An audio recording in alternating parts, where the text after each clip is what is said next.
साथियों नमस्कार। मैं आपका friend Giriraj Singh Sisodia. Last video हमने आपको बताया था कस्टमर सेल्स केयर के बारे में, और आज के वीडियो में मैं आपको बताऊंगा स्टीयरिंग सिस्टम के बारे में। ये क्लास 9th एंड 10th दोनों में है। तो सबसे पहले आपको ये मैं बताना चाहूँगा कि व्हाट इज स्टीयरिंग सिस्टम और पार्ट्स ऑफ स्टीयरिंग सिस्टम और टाइप्स ऑफ स्टीयरिंग सिस्टम। साथियों, जो स्टीयरिंग सिस्टम है ये गाड़ी के लिए बहुत ही महत्वपूर्ण पार्ट है। जब हम गाड़ी को चलाते हैं तो चलाने के टाइम पे गाड़ी को टर्न करना होता है, लेफ़्ट में, राइट में। तो किसी भी डायरेक्शन में टर्न लेने के लिए हमें स्टीयरिंग की ज़रूरत होती है। बिना स्टीयरिंग के हम गाड़ी को न तो सीधी डायरेक्शन में चला सकते हैं, न लेफ़्ट राइट टर्न कर सकते हैं। तो अब आपको इससे पता लगा कि स्टीयरिंग सिस्टम है क्या चीज़। अब जो ये स्टीयरिंग सिस्टम है ये रैक एंड पिनियन के सिस्टम पे काम करता है। चाहे वो पावर स्टीयरिंग हो, चाहे वो मैनुअल स्टीयरिंग सिस्टम हो, चाहे वो इलेक्ट्रिकल सिस्टम हो।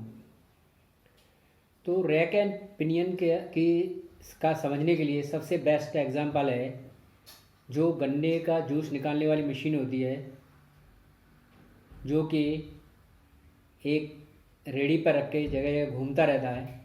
उसमें रैक एंड पिनियन का यूज सबसे बेस्ट है। यानी रैक क्या होता है, पिनियन क्या होता है, यानी जो एक लंबा सा पैरेलल जिसमें खांचे कटे हो उसको कहते हैं रैक, और उसके ऊपर एक छोटा सा गियर राउंड सा जिसमें टीथ होते हैं जो चलता है उसको बोलते हैं पिनियन। तो जो स्टीयरिंग है, जो स्टीयरिंग सिस्टम है वो इसी के बेस्ड काम करता है। तो सबसे पहले मैं आपको बताता हूँ कि जो स्टीयरिंग सिस्टम है इसके मेन पार्ट्स क्या हैं। यानी स्टीयरिंग व्हील जो सबसे ऊपर राउंड आकार का होता है, जिसको कि कोई भी ड्राइवर चलाता है गाड़ी को तो उसको पकड़ लेता है ऐसे घुमाने के लिए, उसको बोलते हैं हम स्टीयरिंग व्हील। और स्टीयरिंग व्हील से लेके गाड़ी के नीचे तक जहाँ रैक एंड पिन लगे होते हैं वहाँ तक एक कनेक्ट करता है, वो होते हैं उसे स्टीयरिंग कॉलम, उसे स्टीयरिंग कॉलम बोलते हैं। और रैक एंड पिनियन जैसा मैंने आपको बताया कि एक पैरेलल और उसके ऊपर एक राउंड गियर चलता है, उसे रैक एंड पिनियन बोलते हैं। और इसमें टाई रॉड होती है और किंग पिन होते हैं जिसके साथ व्हील आगे वाले दोनों कनेक्ट किए जाते हैं। अब मैं आपको बताऊंगा कि जो मैनुअल स्टीयरिंग है वो कैसे काम करती है। जो मैनुअल स्टीयरिंग है उसका जब हम गाड़ी को स्टार्ट करते हैं और गाड़ी को हम चलाते हैं तो ये पूरा मैकेनिज्म हाथ से काम करता है। जो हमारी पुरानी गाड़ियाँ थीं उन सब में यही सिस्टम था, मैनुअल। इसमें क्या था कि ड्राइवर जब कहीं लंबे लॉन्ग रूट पर चलाता है तो और उसको जल्दी जल्दी मोड़ना होता है तो वो उसके हाथ काफ़ी थक जाते हैं, क्योंकि इसमें हमें फोर्स बहुत अप्लाई करना पड़ता है। इसका तरीका वही है रैक एंड पिनियन वाला, लेकिन अगर लेफ़्ट में ले जाना है तो गाड़ी को ज़्यादा मोड़ना है तो पूरा काटना पड़ेगा, हाथ से घुमाते जाएंगे तब जाके उस डायरेक्शन में मुड़ेगी जिसमें हमें ज़रूरत है। और राइट में मोड़ना है तब भी हमें वही एक्सरसाइज करनी पड़ेगी। तो इसलिए अगर हमें जल्दी किसी चीज़ को करना होता था तो ये जो हमारा मैनुअल वाला स्टीयरिंग सिस्टम है ये काम तो बहुत बढ़िया करता है, लेकिन इसमें सिर्फ ये है कि हमें फोर्स बहुत अप्लाई करना पड़ता है, इससे ड्राइवर के हाथ थक जाते हैं। तो उसके बाद में जो आया वो है हाइड्रोलिक स्टीयरिंग सिस्टम। प्रिंसिपल उसका भी वही है, रैक एंड पिनियन वाला, कि इसमें भी रैक एंड पिनियन होता है। लेकिन इसमें क्या है कि हाइड्रोलिक फ्यूल डाला जाता है और उस फ्यूल को लाइंस के थ्रू कनेक्ट किया जाता है और इसमें एक डबल एक्टिंग सिलेंडर लगा दिया जाता है।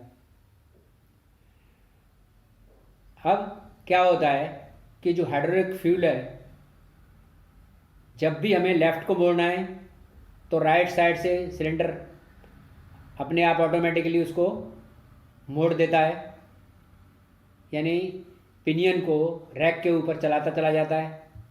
जब लेफ़्ट साइड में मोड़ना होता है तो वो सिलेंडर लेफ़्ट साइड में पिनियन को वहाँ तक पहुँचा देता है। तो जो काम हम हाथ से करते थे, यानी जो एक्सरसाइज हम पूरी की पूरी हाथ से करते थे, वो एक्सरसाइज अब हमारी इससे कंप्लीट हो जाती है। यानी इसमें हाइड्रोलिक फ्यूल काम करता है। अब इसके बाद है जो थर्ड टाइप है, वो है इलेक्ट्रिकल स्टीयरिंग सिस्टम। अब हमारी गाड़ी जो इलेक्ट्रिकल आई हैं, इनमें आजकल इलेक्ट्रिकल स्टीयरिंग सिस्टम लगा हुआ है। हमारा जो हमारा मैनुअल स्टीयरिंग सिस्टम है, पूरा का पूरा इसमें भी वही होता है, लेकिन इसमें सेंसर्स लगे होते हैं जिनको ECU कमांड करता है। यानी ECU मतलब इलेक्ट्रॉनिक कंट्रोल यूनिट होता है, जो हमारे सेंसर्स को के ऊपर पूरी नज़र रखता है। जब हमें गाड़ी लेफ़्ट को मोड़नी है तो वो लेफ़्ट की साइड में सिग्नल दे देता है और हमारी स्टीयरिंग उस साइड को मुड़ जाती है। और जब हमें राइट साइड को मोड़ना होता है तो वो राइट डायरेक्शन में बता देता है सिग्नल, तो फिर हमारी गाड़ी राइट साइड में मुड़ती है।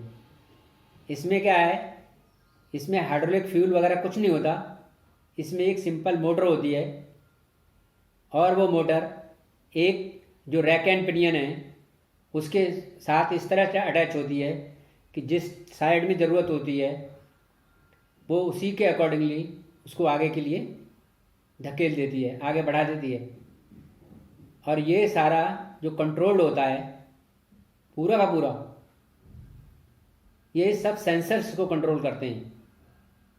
अच्छा, जो हाइड्रोलिक स्टीयरिंग सिस्टम है और इलेक्ट्रिकल सिस्टम है, दोनों में जो है सबसे ज़्यादा जो बेनिफिट है वो है इलेक्ट्रिकल सिस्टम में।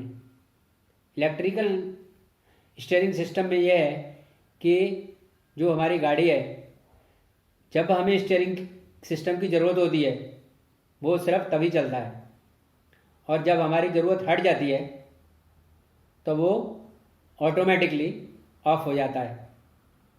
लेकिन हाइड्रोलिक में क्या है कि उसमें हमारा पंप कंटिन्यूस चलता रहता है हाइड्रोलिक स्टीयरिंग सिस्टम में, तो उसमें हमारा थोड़ा कंजप्शन ज़्यादा होता है। और उसमें hydraulic oil change time to time change भी करना पड़ता है। वो इसमें चेंज करने की इसमें ज़रूरत नहीं है हाइड्रोलिक ऑयल की, क्योंकि इसमें हाइड्रोलिक ऑयल होता ही नहीं है, तो इसमें पंप वगैरह नहीं होता, इसलिए उनकी मेंटेनेंस वगैरह के ऊपर जो खर्चा वो भी बचता है। तो इस तरह से फ्रेंड्स मैंने आपको बताया मैनुअल स्टीयरिंग सिस्टम के बारे में, हाइड्रोलिक स्टीयरिंग सिस्टम के बारे में और इलेक्ट्रिकल स्टीयरिंग सिस्टम के बारे में, कि ये कैसे होते हैं, कैसे काम करता है।